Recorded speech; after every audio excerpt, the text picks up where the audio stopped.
What is up, Insaners, and welcome to another video of the Fantasy Premier League 2021-22 season. Today we'll be talking about the best free hit drafts for the double game week 33. Now, why and who should use this chip this week? We'll deep dive into the best and worst case possibilities. If you enjoyed today's video, guys, make sure that you hit the like button. You can also consider subscribing if you're new around here. Now, we're slowly but steadily marching towards the 1,000 subscribers mark, and we really appreciate your support, guys. Great, with that, we'll start with why you should free hit in game week 33.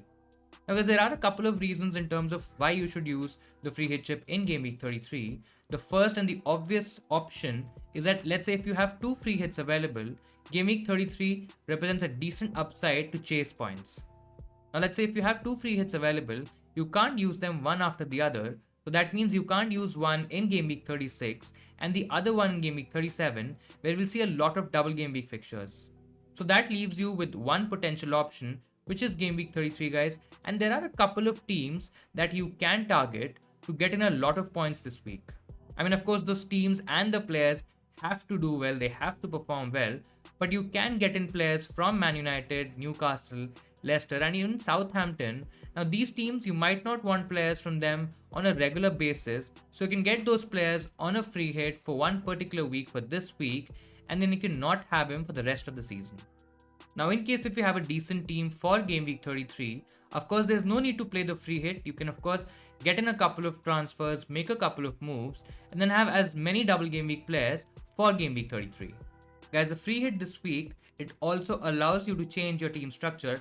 Let's say if you don't want to go for a lot of strikers, maybe you don't want to play your team or your particular week with 3 strikers, you can possibly get in Harry Kane or maybe someone else who's a double game week player and just possibly change the formation a bit.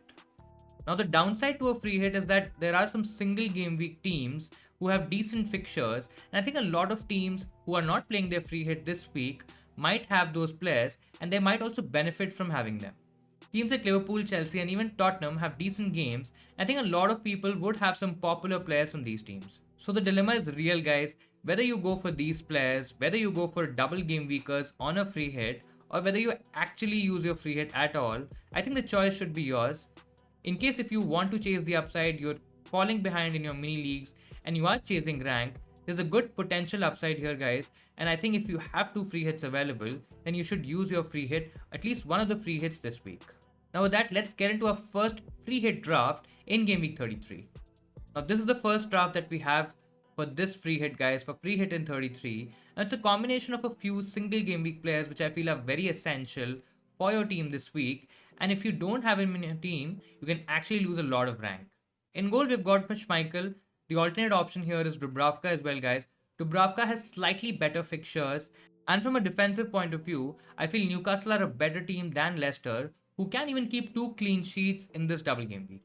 Now, because we have 2 strikers and a Chris Wood in our team, guys, we can't go for Dubravka for this particular draft. But in case if you don't want to double up on the defense, on the Newcastle defense, or you don't want to have Chris Wood in your team, you can actually go for Dubravka in goal as well. The second option is Foster, which is just in there to make it very cheap and not use a lot of funds and then kind of save money there. In terms of a defense, guys, we've gone for a Newcastle double up. I think they can keep a couple of clean sheets. Players like Shar and Target, their underlying stats are also pretty decent and they can even get attacking returns. So I think overall a double up is pretty decent. In the other spots, guys, we have Ben White, who again has a decent double game week. Of course, they're playing Chelsea as well, and that might be a tricky game. Having said that, guys, I don't think so Arsenal can possibly keep 2 clean sheets at all. So I think having White in there is just kind of a safety cover in terms of the Arsenal defense. You know, White doesn't really give you a huge attacking upside as well. So he's just in there for the clean sheet points, and you might just not even end up playing him in the end. Other than that, we have Telles, which is a huge and a massive risk, guys. I personally don't feel that United can keep clean sheets. But Telles, guys, and with the news of Luke Shaw probably not playing for some time now, I think Telles is quite nailed in that spot. He has some attacking upside. He can put in crosses. He can put in balls. So there's a chance of an assist there. But in general, I don't feel United would keep clean sheets.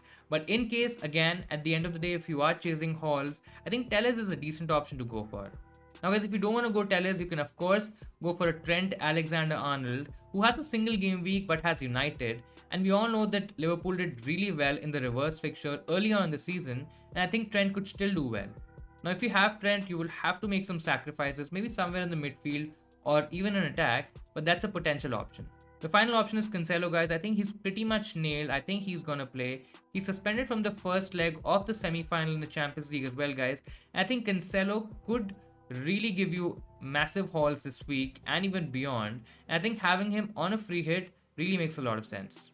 Now, in terms of our midfield, guys, we've gone for a Leicester double up, which again could be a bit tricky considering that they played in Europe. They have even progressed, and there is a chance that certain players might get rested. Now, Maddison, we know that he played the whole game, and there's a high chance that he gets rested.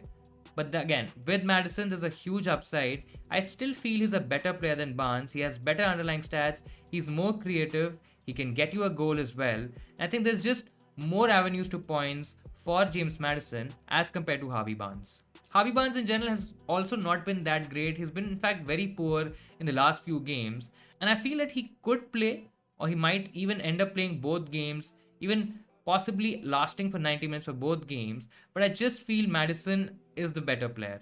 I mean, I can even go as far as saying that even if Maddison plays one game, there's a high chance that he outscores Barnes, who might end up playing both. As a cheaper option, guys, as a fifth midfielder, we have Dewsbury Hall, who has been pretty decent so far, at least in the last few games.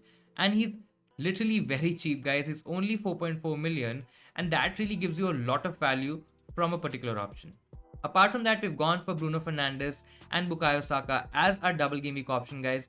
Both are really decent options. In fact, Saka is the best attacking option from Arsenal. He's still the best player from the Arsenal team, and if Arsenal are going to do anything, they're going to attack or they're probably going to score. I still feel Saka would be involved in majority of it. Now, talking about Fernandes, again, United have not been that strong. United have not really played that well. Yes, they can still do very well against Norwich, a side who's literally at the bottom of every stat that you would possibly could think of. And I think that's the game that everybody's targeting. That's the money game. That's the game where you actually get a lot of points. But again, it's United. So do you really trust United? At least on a free hit, there's merit in going for Fernandes, because generally people won't have him. A lot of transfers won't be made towards Fernandes, and you can actually gain a lot from this particular transfer. Our final pick in midfield is Mo Salah, guys, who's playing United. Yes, he scored a hat-trick in the last game that he played against United in the league. And if you are possibly chasing a single game week player, I don't think so there's a better option than Salah at the moment. He also kind of got a bit of a rest in the Champions League game as well. And I think a fresh Salah against a United defense, which is not at all strong, that screams a lot of FPL points. Coming to our forward players, guys, we have Che Adams and we have Chris Wood. Now, both have a double game week. Chris Wood has a decent double game week. I think he can score goals. In fact, Newcastle can score a couple of goals. And I think would be the favorite option to go for if you're targeting Newcastle attack. I think he should be on pens as well, and I think there's a good chance that he can get a few FPL points for you. Again, a player who's probably not going to be owned by a lot of players, so I think he's in that differential category, and he can really give you a huge rank boost.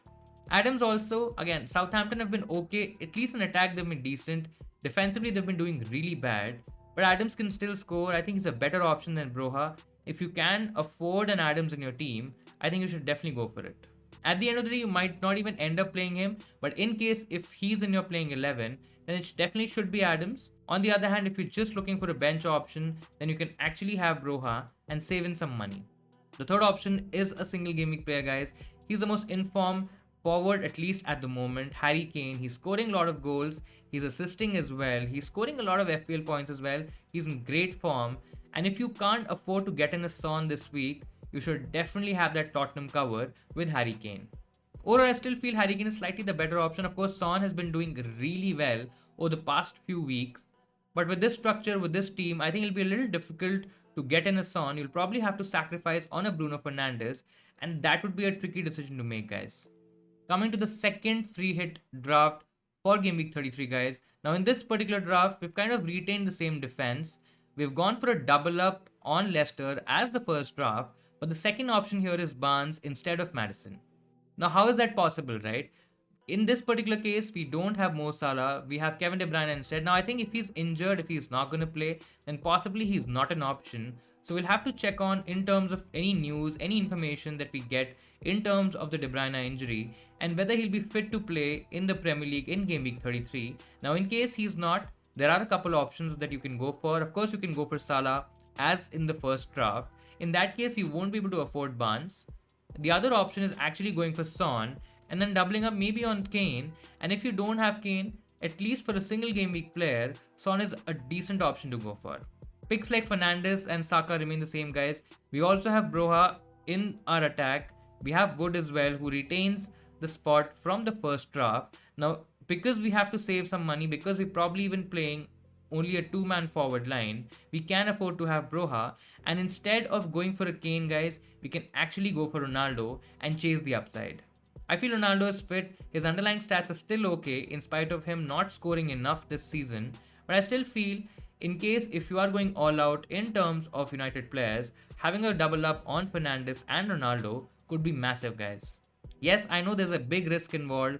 What if United don't turn up against Norwich, which looks like the points fixture, which looks like the money fixture, and then you might end up being in a lot of trouble. But again, you have to chase the upside, right? And there is a potential of FPL points from both these players.